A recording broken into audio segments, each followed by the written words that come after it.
Welcome to the Sweet Scents videos. Today I will be showing you how I create the lemon tart wax melts.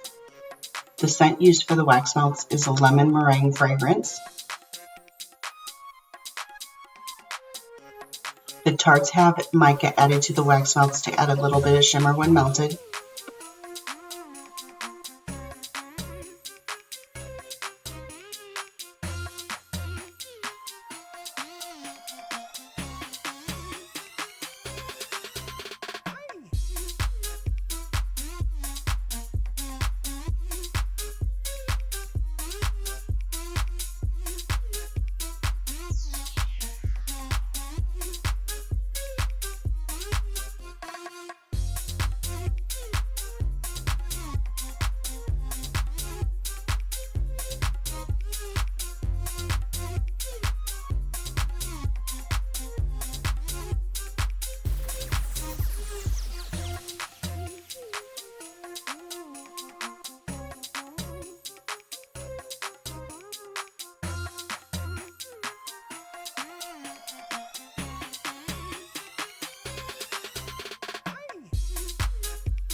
After the wax melts have set up, I piped whip wax to the top of the melts to resemble meringue and added a slice of lemon to the top of each. Thank you for watching our video, and please don't forget to check out our website at www.sweetscentshop.com.